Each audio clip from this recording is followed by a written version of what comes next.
Assalamualaikum warahmatullahi wabarakatuh.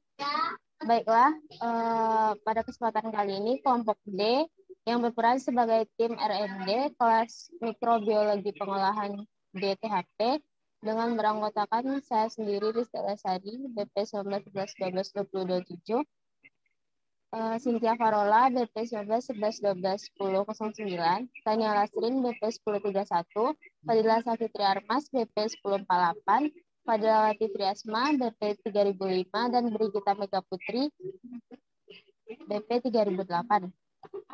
Pada kesempatan kali ini kami akan mempresentasikan hasil diskusi kami terkait abon kelinci yang berperan sebagai tim R&D. Abon kelinci. Abon adalah suatu jenis makanan kering berbentuk khas, dibuat dari daging, direbus, disayat-sayat, dibumbui, digoreng, dan diperes. Daging kelinci jika dibandingkan dengan jenis daging hewan lainnya memiliki keunggulan antara lain kandungan protein lebih tinggi, yaitu 21%, sedangkan kadar lemak dan kolesterolnya rendah, yaitu 8%. Sehingga daging kelinci dapat dipromosikan sebagai daging sehat. Tujuan dari produk ini adalah untuk memanfaatkan bahan pangan yang diolah sebagai produk pangan alternatif yang diminati dan bermanfaat bagi masyarakat, mengenalkan, mempopulerkan, dan mempromosikan produk daging kelinci. Selanjutnya akan dilanjutkan oleh Brigita Mega Putri.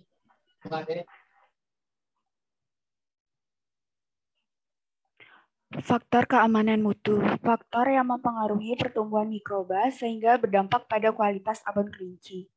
Yang pertama ada faktor intrinsik, sifat-sifat fisik, kimia, dan struktur makanan yang mempengaruhi populasi serta pertumbuhan mikroba. Faktor intrinsik yang pertama ada pH. Bahan pangan yang mempunyai pH lebih rendah akan semakin awet karena semakin sedikit jenis mikroba yang dapat tumbuh. Kebanyakan mikroba tumbuh baik pada pH 6,6 sampai 7,5 dan hanya beberapa yang dapat tumbuh pada pH kecil dari 4,0. Contohnya, kebanyakan bakteri tidak dapat tumbuh di bawah pH 4,0 dan di atas pH 8,0. Sedangkan kapang, kisaran pH pertumbuhannya mulai dari 1,5 sampai 8,5. Yang kedua, aktivitas air atau AW dan kelembapan relatif atau RH. AW digunakan untuk larutan atau bahan makanan, sedangkan RH untuk udara atau ruangan.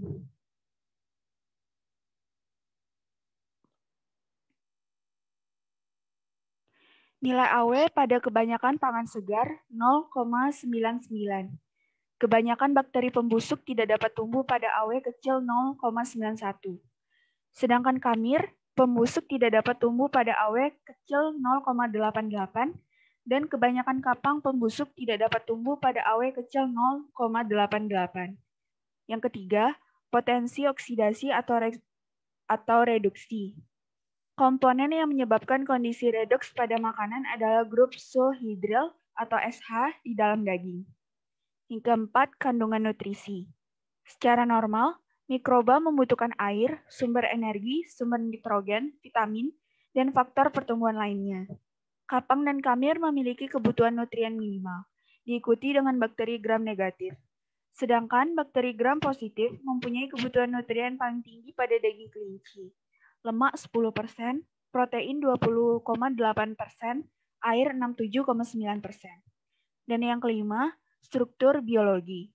Daging mudah rusak jika terdapat kandungan mikroba sebanyak 106-308 sel atau lebih per 1 cm kuadrat luas permukaan daging kelinci. Selanjutnya akan dibacakan oleh Fadilawati. Selanjutnya yaitu faktor ekstrinsik, yaitu kondisi lingkungan yang mempengaruhi jumlah dan jenis mikroba pada bahan pangan, terutama suhu dan kelembapan relatif lingkungan. Faktor intrinsik yang pertama yaitu ada suhu. Berdasarkan suhu optimum pertumbuhannya, mikroba dibedakan menjadi yang pertama skoprofil, suhu optimumnya 5-15 derajat Celcius, dan suhu pertumbuhannya 5-20 derajat Celcius. Yang kedua ada mesofil, suhu optimumnya 20-40 derajat Celcius, suhu pertumbuhan 10-45 derajat Celcius. Selanjutnya ada termofil, suhu optimum 45-60 derajat Celcius dan suhu pertumbuhannya 25-80 derajat Celcius.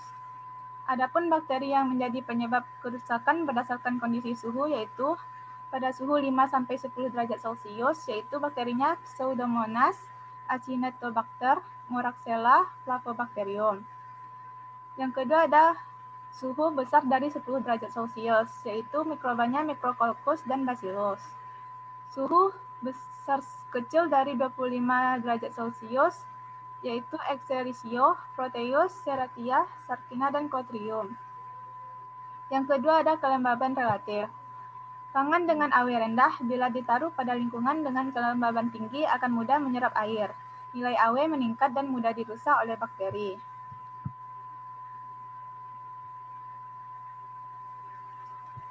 Selanjutnya ada faktor implisit, yaitu parameter biotik yang mempengaruhi jumlah dan jenis mikroba yang terdapat di dalam makanan, meliputi sinergisme, antagonisme, dan sintrofisme.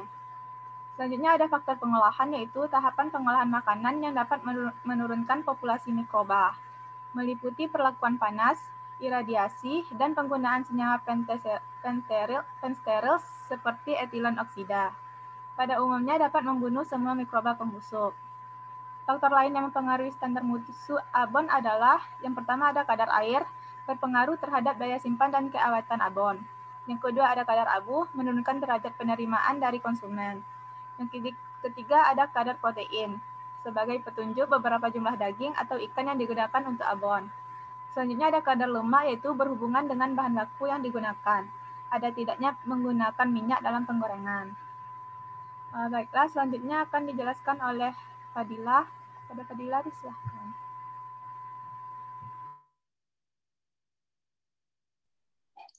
Berikut adalah indikator mutu abon. Seperti keadaan bentuknya normal, baunya normal, rasanya normal, warnanya normal, air maksimal 7, abu maksimal 7, abu larut dalam asam maksimal 0,1, lemak maksimal 30, protein minimal 15, serat kasar maksimal 1,04, jumlah gula sebagai sukrosa maksimal 30, pengawet selain SNI 022-1987, cemaran logam yaitu timbal maksimal 0,05, kedua tembaga maksimal 2,0, ketiga seng maksimal 20,0, timah maksimal 40,0, raksa maksimal 40,0, cemaran arsen maksimal 1,0. Cemaran mikroba yang pertama angka lempeng total maksimal 5 kali 10 pangkat 2. Yang kedua MPM coliform yaitu maksimal 10. Yang ketiga salmonella negatif dan Staphylococcus aureus 0.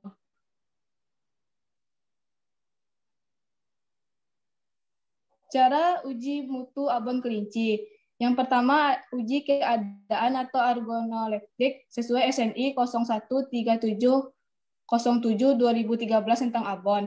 Prinsip menggunakan panca indera untuk mengetahui adanya perubahan warna, bau, konsistensi dari abon kelinci. Alat yang digunakan cawan patri dan sampel abon kelinci.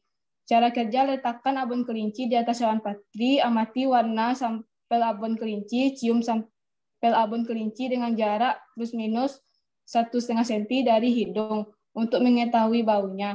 Pegang dan berikan sedikit tekanan pada sampel abon kelinci untuk mengetahui konsistensi sampel.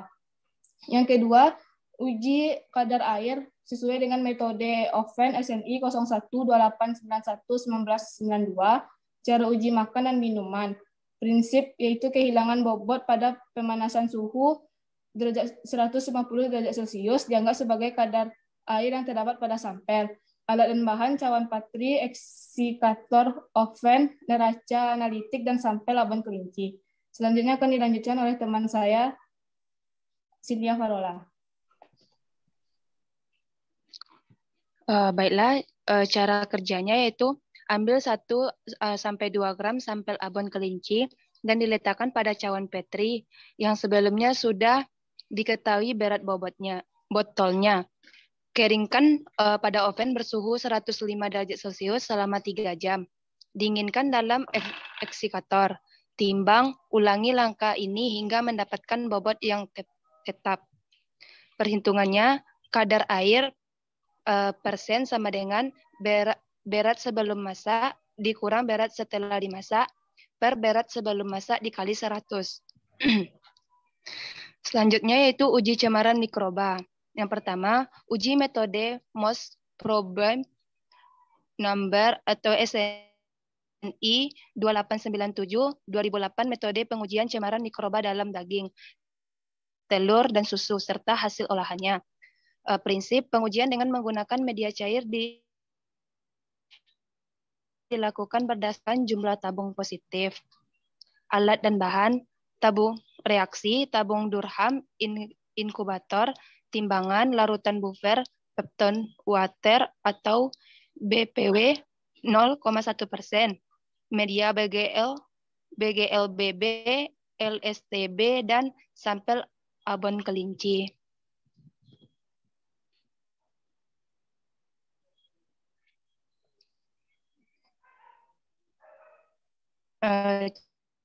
Cara kerjanya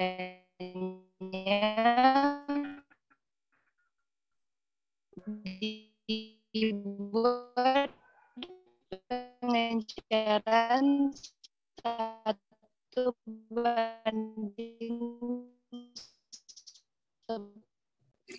Baiklah, mungkin dari rekan saya terkendala jaringan, akan saya lanjutkan. Cara kerja dibuat pengenceran 1:10 dengan memasukkan 1 gram sampel abon kelinci olahan ke dalam tabung reaksi. Pengenceran ke dalam tabung Durham.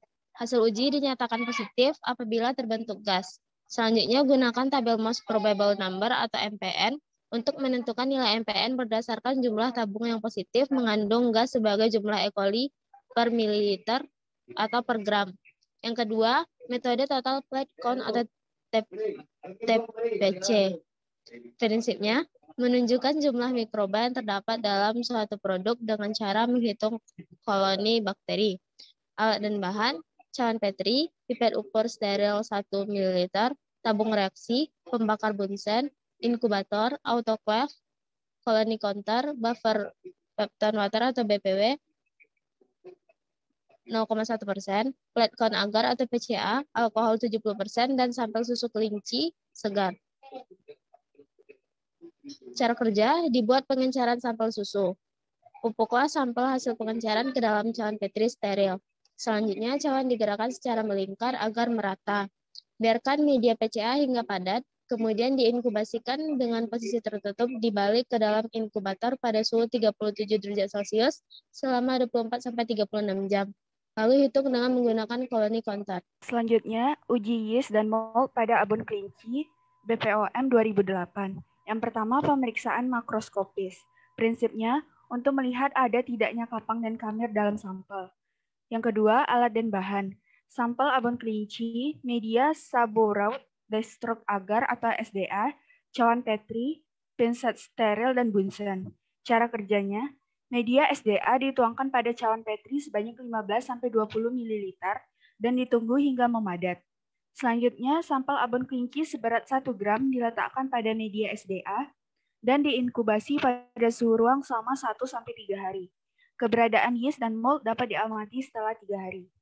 Yang kedua, pemeriksaan mikroskopis. Prinsipnya, pengujian yeast dan mold mikroskopis pada abon kelinci adalah pemeriksaan dilakukan di bawah mikroskop untuk mengetahui dan mengklasifikasikan jenis yeast atau mold dalam media SDA yang ditanami sampel abon kelinci. Alat dan bahan, media SDA ditumbuhi jamur, selotip, os, objek gelas, air, metilen blue.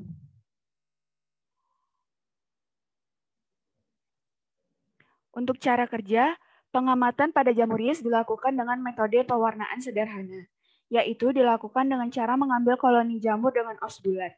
Os bulat yang telah mengandung jamur diulaskan pada objek gelas yang terlebih dahulu ditetesi dengan aqueous steril. Kemudian difiksasi di atas api hingga kering. Dan ditetesi dengan metilen blue selama 1 menit, dibilas dan dikeringkan. Diamati di bawah mikroskop. Pengamatan pada jamur mold dilakukan dengan cara menempelkan selotip pada jamur yang telah memiliki tumbuh sempurna dan dilakukan pewarnaan sederhana dengan meneteskan metilen blue pada objek gelas dan selotip yang menggunakan jamur direkatkan pada objek gelas. Sekian dikembalikan kepada moderator. Baiklah, sekian presentasi dari kelompok D untuk sumber referensi terlihat pada PPT. Terima kasih. Assalamualaikum warahmatullahi wabarakatuh.